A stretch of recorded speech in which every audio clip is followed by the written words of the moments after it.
please call the roll. Director Curry, Present. Vice Chair Deere, Deere is here. Director Garza, Present, sorry. thank you. Director Guggenheim, Present. Director Harrington, Director Harrington,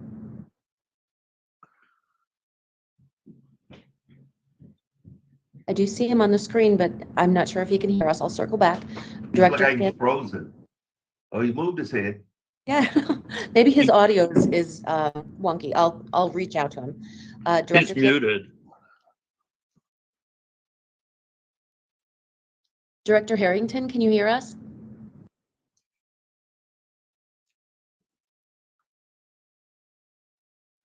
There, we can see him. Just circle back, and we can see him, so we know he's here. Thank you. Director Kim, Present. thank you. Director Ketting, Present. Director Munar, Present. Director Prendergast is absent. Director Ryder, Here. Director Story, Present. and Chair Taylor. Present.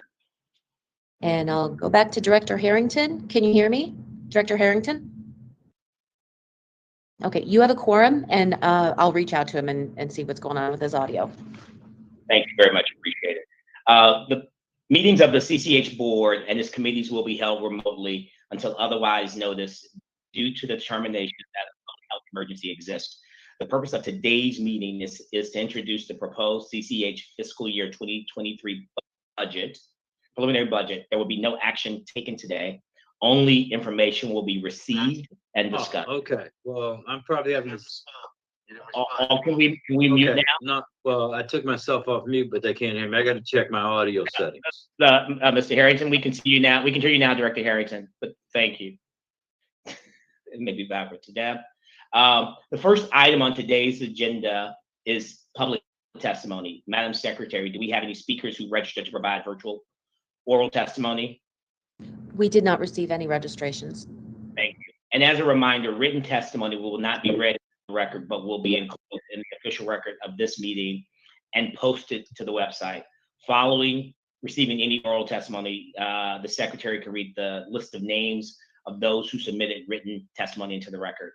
Do we have any written testimony to be read into the record? No, we did not receive any. Thank you. We will now move on to the presentation on the introduction of the preliminary budget. CEO Rocha will provide introductory comments, and then Pam Casera will review the presentation. Mr. Rocha. Wonderful. Good morning, everybody. I'll be very short in my opening remarks, other than we are very pleased to bring to you a budget that we believe is a true reflection of where we want to go as an organization. It is balanced, but also accommodates for some key drivers and renovations that will help our system continue to serve our patients into the future. So I'll pause my comments there and let Pam go through her presentation, and then we will have time for questions afterwards to make sure that we are able to address any key concerns that the board may have. Thank you, and good morning to everybody. Pam? Sure, thanks, Israel. Good morning, directors. Pam Casera, Chief Financial Officer, CCH. Debbie, were you going to drive, or would you like me to?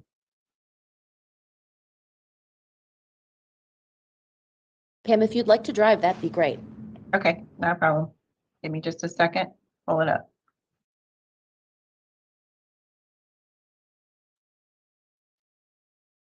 All right, can everyone see my screen? Yes? Okay, so as Israel mentioned, due to the public health emergency and ongoing COVID response and the challenges with the tight labor market, we took a very conservative approach for the fiscal year 23 budget, and much of this is a continuation of things we had started this year.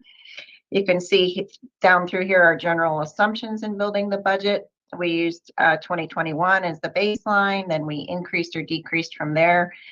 We increased surgical cases and procedures at Stroger and Provident. We increased the ED and ICU at Provident. We continued to ramp up the new service line initiatives surrounding cardiac, neuro, and cancer.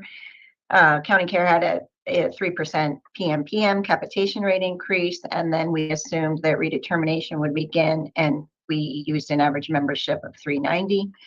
And then the county tax allocation increase of 10 million, split between correctional and public health. And then we layered in the newly eligible 42 to 54s and 55 to 64s. And there was a small decrease around what's anticipated with the uncompensated care pool and DISH. So as you look at those volume assumptions that drive our revenues, you can see that, again, starting with the 2021, we looked at that. We looked at what our budget was for this year. We looked at where we were projecting to come out, and we sort of came out in between. So we are more than this year, but less than this year's budget. And again, with layering in those initiatives in the areas where there were specific initiatives in the strategic plan. The corresponding revenue that goes with those volumes, again, the net patient revenues going up to this year's budget at 139.2 million. However, it's actually a decrease of 21 million from this year projected.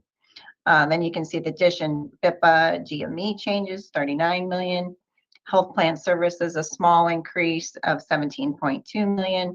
This is actually just going back to being basically to their 2022 budget. 200 million decrease from this year projected due to the higher membership, but only a 17 million increase from this year's budget. And you can see the tax allocation going up 10 million and all other of 1. So our budget is 3.987 million next year. And Pam, it looks like Director Ketting has a question. Sure. Yeah, back on the volume assumptions. I don't believe, and that's just what I don't believe, that we're going to get a 10% increase in deliveries. It's been decades since we've had that kind of increase in deliveries. Population is down, fertility rate is down, highly unlikely in my mind, but just FYI. The second question, that's just, these are both comments, and the other one is that the Provident ICU average daily census of 4. Man, I have real questions about trying to run an ICU with an average daily census of 4. An ICU requires a whole range of very sophisticated backup services. So if it's certainly the buckets are clunky, and so something might be at ICU and is not the same as the ICU at Stroger, but it is something that certainly merits a close eye. Sure. Well, there are strategies around both of those items that are included in next year's budget, and we will be monitoring that to make sure they stay and deliver on their strategy.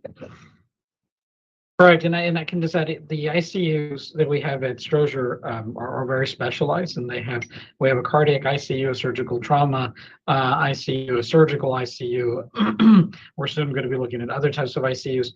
The ICU model is based on a community hospital ICU to be able to maintain certain key conditions. We've opened it; it's been in operation. We're hoping to get the prolonged census to average out to 4. It is a 6-bed unit, and so we hope we're able to accommodate that. Given some other investments that we have made. And on the surgical volume, we have seen our admissions and discharges double since we made some current changes. So we're hopeful we'll be able to hit that, but we will, as you suggest, keep a very close eye on the overlapping services that are required to make sure we're meeting that level and ensuring the safest care for our patients. Thank you. So moving on to the expense side of things, again, we are balanced 3.987, a modest year-over-year increase when you look down through the variance column there by department, and we will look at each department individually.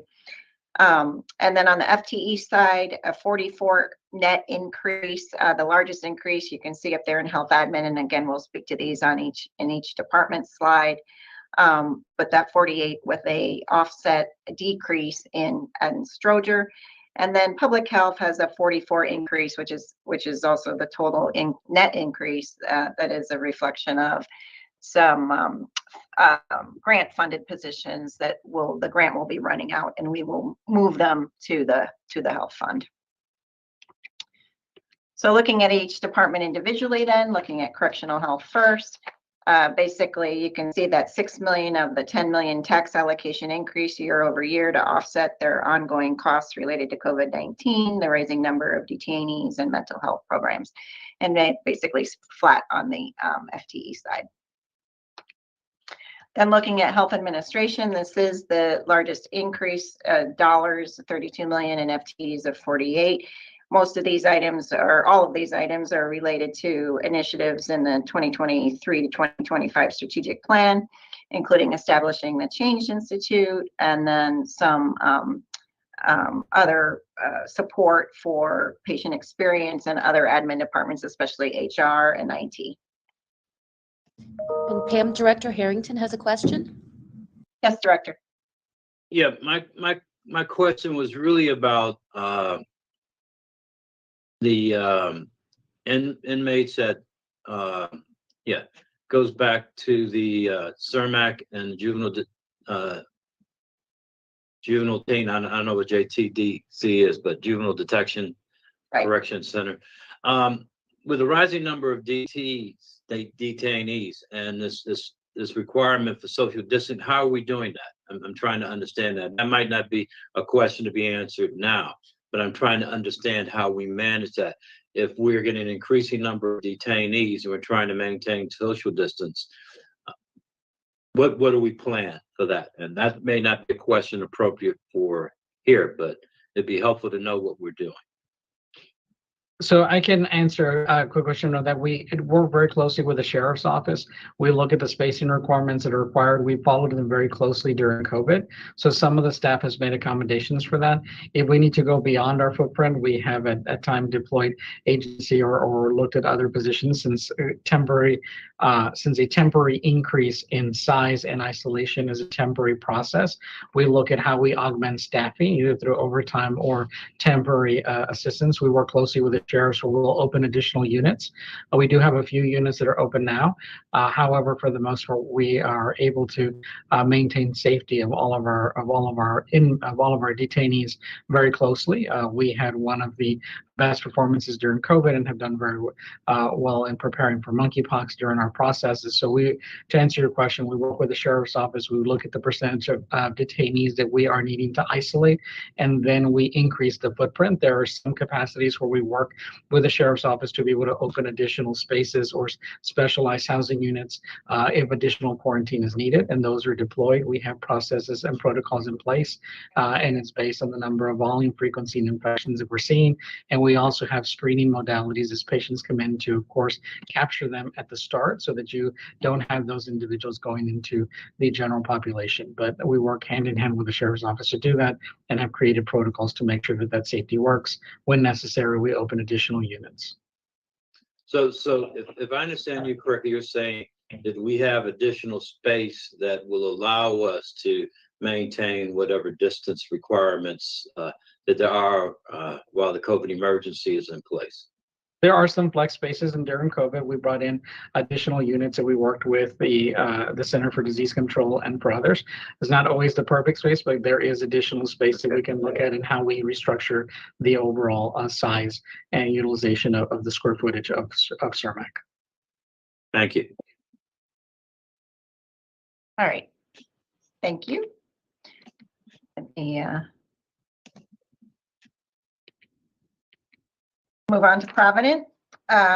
Small increase on the expense side, basically flat on the FTE side. Again, the increases here primarily around the strategy to restore services at Provident.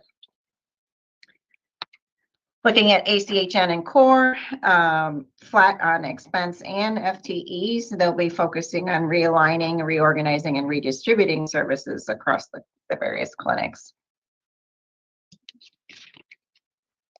Looking at Stroger, increase on the expense side of 31, net of the decrease in FTEs of 52.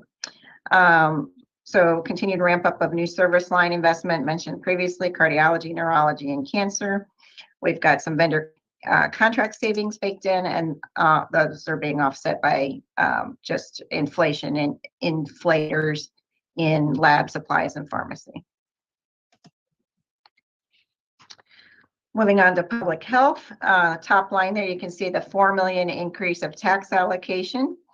And then the 44 increase I spoke to of the contact tracers that were previously grant funded that'll be moving up to the health fund.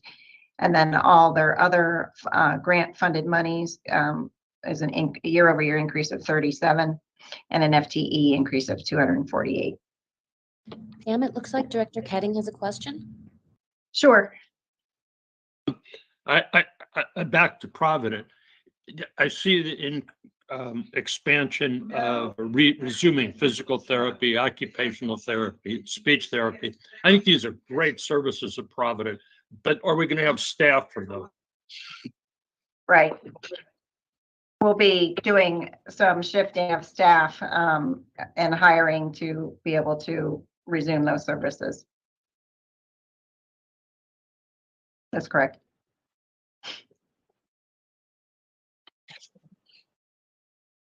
Anything else on any of the main hospital departments?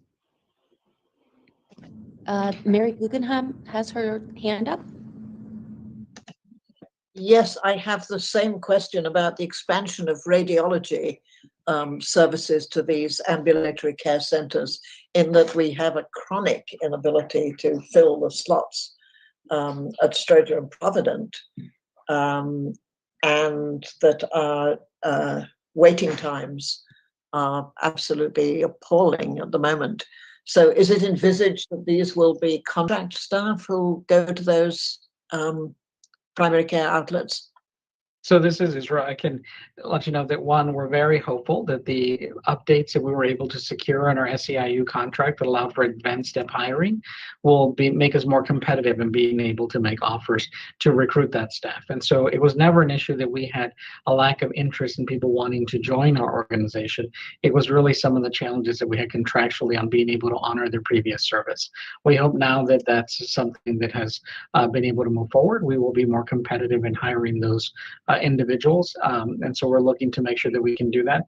We also, for radiology, have done a lot of enhancements to our schedules. There were some issues where, because we were waiting so long to schedule someone, by the time they were coming, we had some vacancies and improvement and optimization that could be done. We have done that and had a substantial reduction, not where we want to be, but a very sizable reduction in our wait times and our ability to move forward. And most recently in Provident, we demonstrated that we can expand. We opened MRI services for the first time in a long time that hadn't been there. And so those are the things that we have coming forward. We're optimistic that we will be able to make sure that those things continue. And of course, we utilize temp staff where necessary as a short-term gap. The plans are for us to be permanent. And we're hopeful that the new position that we're in, both with the packages that we have gone through in our SEU contracts, plus also the recruitment and retention proposal that was passed by the county, that was supported by this board, that allows us some more flexibilities to be more active and proactive in recruiting staff. We'll hope to bridge that, because this is one of the key needs that our system needs. So however the obstacle, we have to get there, because it's one of the key care indicators that we want to see improved as our system.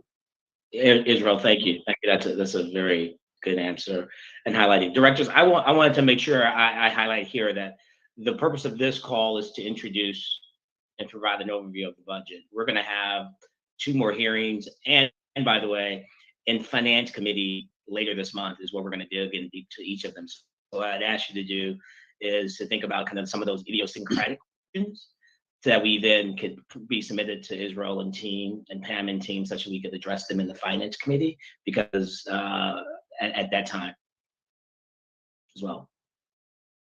Thanks. Thank you. Moving on to health plan services, as I mentioned, basically a repeat of what we thought would happen this year in 2022, right? So their general assumptions are that redetermination would begin and reduction in auto assignment to 35%. We used an average membership of 390,000, an increase of 3%. And then the staffing is membership driven, the ratios of staffing. So flat on the FTE side and small increase on the expense side. This is a graphical representation and it's similar to what you saw this year with the membership slowly decreasing over the course of the year. And then we've included the per member per month information by plan as well. And then as Chair Taylor mentioned, the Finance Committee will be having some hearings this week, and then the Finance Committee next week, followed by the full board the week after that. And then we included our acronyms, the dreaded acronyms.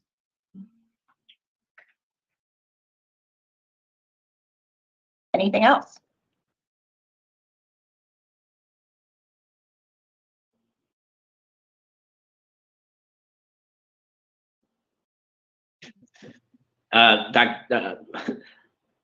Director Guggenheim, your hand is still up. Any other questions? Okay, she's muted.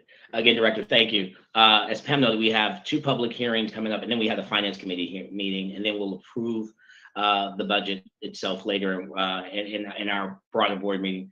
Again, I'd ask you to do 2 things. One, to think about the specific questions, and let's make sure that we get them to Pam and Israel and the team such they could be ready to address them and dig in deeper with Director Ryder in the Finance Committee. And then that way we have everything we need and all the information we need as we go into approving the full budget later this month. So officially, the Finance Committee will be holding public hearings on Wednesday, August 10th at 9 a.m. and Thursday, August 11th at 6 p.m. They will be held remotely, and information on how to register to provide virtual oral testimony or submit written testimony are included in the hearing notice and on the CCH website for those outside the board. If there are no other comments or questions, I believe we're ready to adjourn the meeting. May I have a motion to adjourn? So moved. Seconded. Thank you. All in favor? Aye. Aye. Aye. All opposed? Thank you. The ayes have it. The meeting is adjourned. As the agenda is exhausted, the chair declares meeting is adjourned. Thank you.